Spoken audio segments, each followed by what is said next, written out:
What's up mes petits cognons, c'est votre coach Don Trainer, j'espère que vous allez bien, que vous avez passé une agréable semaine et aujourd'hui on se retrouve pour un nouveau sujet. Alors aujourd'hui je reviens vers vous pour parler un peu de musculation parce que j'ai vu que la dernière fois ça vous avait plu.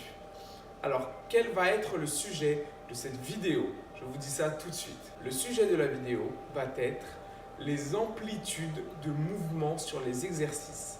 Alors en ce moment sur Instagram, je vois beaucoup de conneries, pas de conneries, mais des gens qui vont dire des choses sans expliquer pourquoi.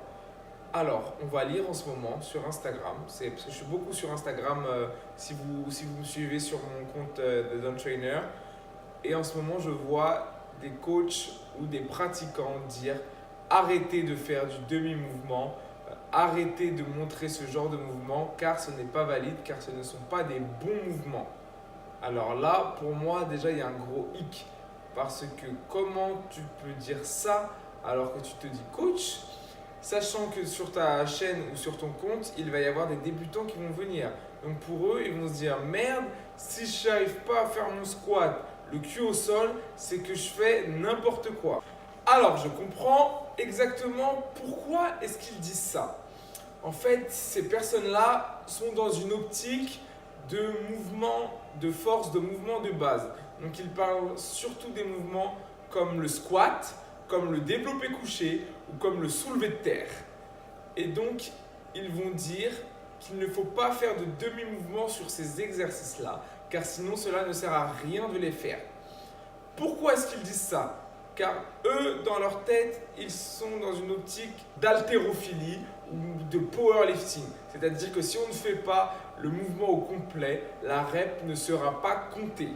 Mais dans la vie de tous les jours, face aux gens auxquels on peut être confronté en salle de remise en forme ou en coaching perso, les gens ne sont pas tous conçus pareil. Et oui, désolé de vous l'apprendre, on n'est pas tous égaux.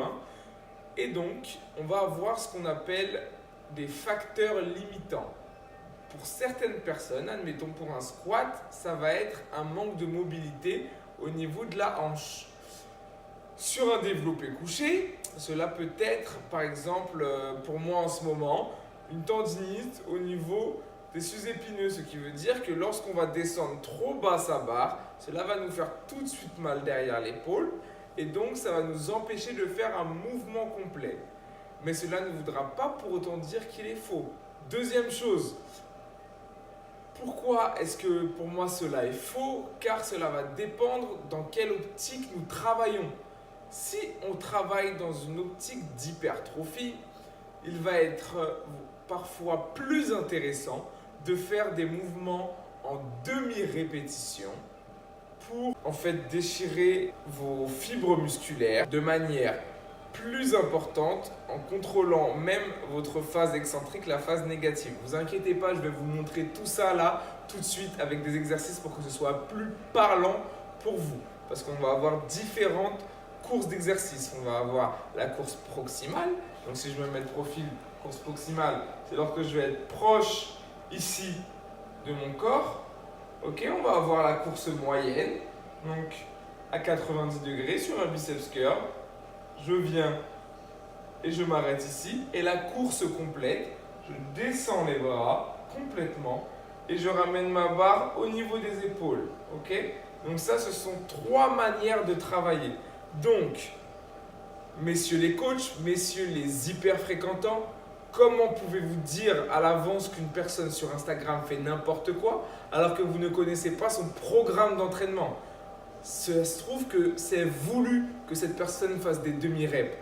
Ça se trouve que c'est elle qui l'a décidé, que c'est même pas parce qu'elle ne peut pas, mais c'est parce qu'elle le souhaite pour son programme, pour atteindre ses objectifs. Alors, nous allons prendre pour exemple le squat. Comme ça sera plus clair pour vous, ce sera plus compréhensible. Donc, je prends ma barre. Déjà, je me pèse toujours correctement. Je pousse sur les talons. Ici, je place ma barre au niveau de mes trapèzes. Pied largeur des hanches. J'espère que vous me voyez bien. Donc, pied largeur des hanches. À savoir, on rentre toujours son ventre.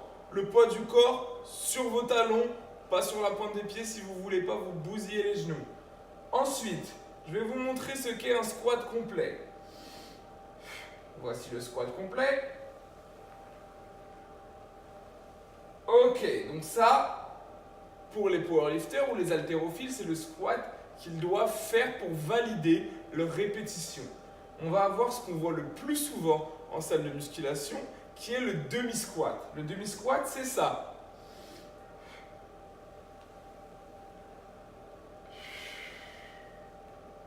Et ensuite, là, on va avoir le quart de squat, qui lui, dans la plupart des cas, n'est pas voulu. C'est simplement parce que les gens ne maîtrisent pas le mouvement. Donc regardez, un quart de squat, c'est ça. Ok. Ça n'a pas grand sur votre entraînement. D'accord? Peut-être sur quelques facteurs, mais en tout cas, ce n'est pas ce que recherchent la plupart des gens. Donc je ne vais pas perdre de temps sur ça. Donc, le squat complet, je le remontre. Ici, je descends, fesses sous les genoux, je pousse sur les talons et je remonte. Donc là, on va travailler vraiment la chaîne postérieure et en même temps vos abdominaux et vos dorsaux. Ensuite, sur le demi-squat,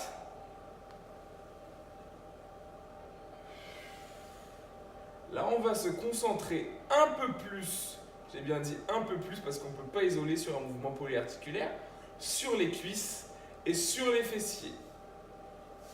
Hop, je reviens avec vous. Donc, je reviens vers qui ce message est adressé. Mes chers collègues coachs, mes chers collègues hyper fréquentants de salles de remise en forme, ce n'est pas parce qu'une personne fait un demi-squat qu'elle fait n'importe quoi et que cela n'est pas bon. Il faut arrêter de faire la course au mouvement le plus profond, au mouvement le plus parfait. Nous ne sommes pas tous faits pareil. Une personne qui a un problème de mobilité de la hanche, on ne va pas lui faire faire un squat cul au sol. On lui fera faire un beau squat complet. Jusque là, ici, logiquement, elle peut y arriver. Puis elle remonte. Parce qu'on ne va pas venir tirer au niveau de son articulation et de toute manière, elle n'y arrivera pas.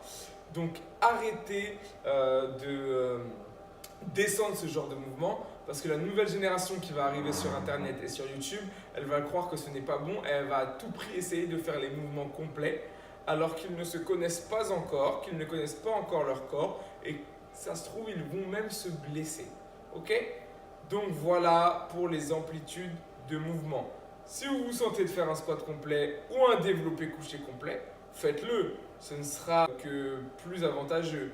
Mais si vous n'y arrivez pas ou si même vous avez un tout autre objectif qui va être vraiment un objectif d'hypertrophie, donc pour savoir ce que c'est l'hypertrophie, je vous invite à regarder sur ma vidéo Je ne suis pas d'accord avec Nassim où j'explique vraiment ce que c'est que l'hypertrophie.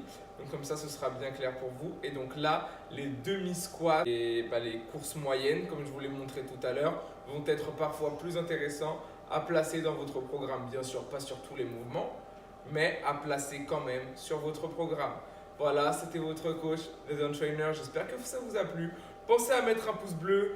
Pensez à vous abonner en bas à droite de la vidéo. Pensez même à commenter. J'essaie de répondre à tous vos commentaires. Et puis, je vous dis à la semaine prochaine. Peace.